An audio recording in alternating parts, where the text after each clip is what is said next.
Hi, I'm Gemma. I'm a physiotherapist and I'm one of the RockTape presenters. I'm also an APPI certified Pilates instructor. With all Pilates exercises, we respect 5 key elements of the body.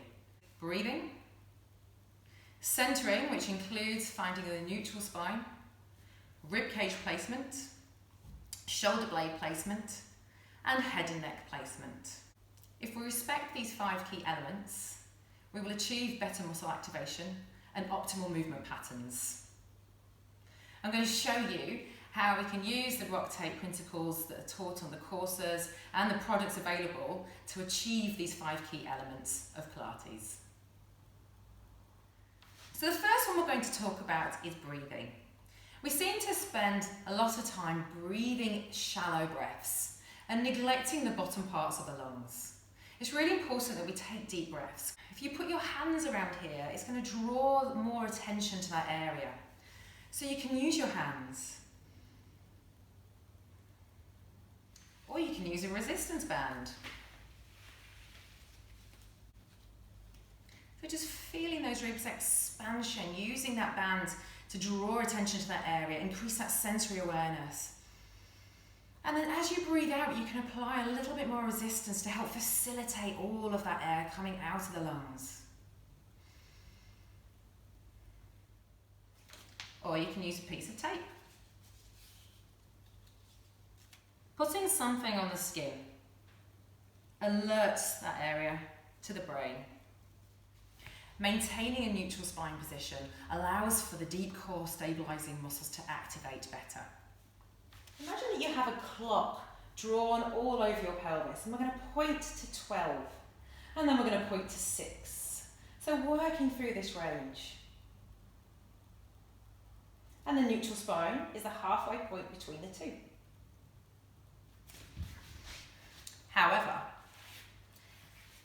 in clients that have no awareness in that area, or in clients that have pain, finding their neutral spine is a real drama, and they will do all sorts of funky stuff to try and find their neutral spine. They haven't moved, they haven't used that part of the body, so that part of the body isn't very well represented in the brain. So one thing that you can do is draw a little bit of attention to the area.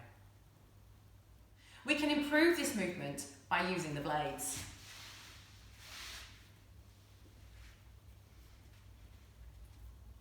If we want to enhance awareness to an area, if we want to improve that representation in the brain, by using this stimulation over the skin, we can send messages directly to the brain that improve that sensory cortex that represent that area. An area that's not as well represented won't move as well and may be interpreted as pain.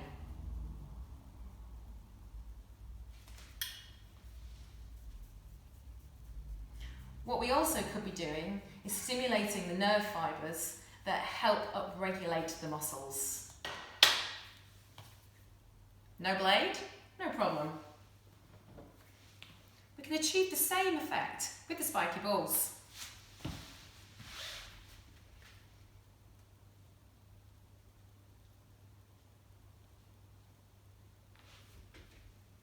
You can also use the pods.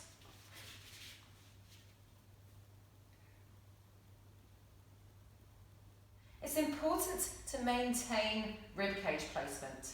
When you float your arms over your head, you should be able to keep those ribs down. When you float your arms up, if your ribs come up, this is going to put your back in a compromising position. It's also going to stretch the front, so it's going to stretch the abdominals so they won't function as well. So you can use tape. You can put tape on the rib cage so you can feel when you are moving out of that position. So you can feel your ribs flaring. So by floating the arms up, that tape's going to raise the awareness into the body if you are feeling tempted to go into that kind of position. Or you can use the cups.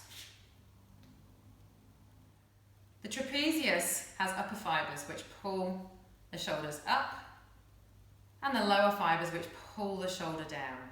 The lower fibres are really important in looking after our shoulder and promoting optimal movement patterns. So you can get, again, the principles that we taught before, You can use the blade to raise awareness to underneath the shoulder blade. You could do some gentle, relaxatory movements to try and relax that muscle. Again, so activating those lower trapezius muscles. We spend a lot of our time in this kind of position on computers, driving, so the neck becomes a little bit short in here. The head's really heavy and it's not directly over the spine anymore. So when it's far forwards, these muscles are going to have to work really hard to stop the head from falling off. So we need to lengthen into the back of the neck.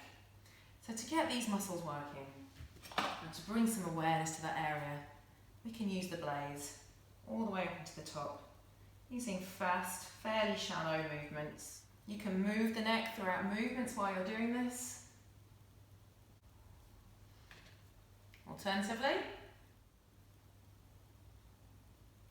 so imagine a helium balloon is attached to your head and we're going to lengthen the head. Maintain the gap between the chin and the chest, just large enough to hold a big peach. You can apply these principles to any kind of position. Side lying.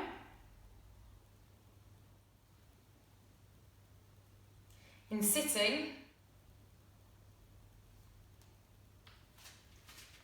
or standing.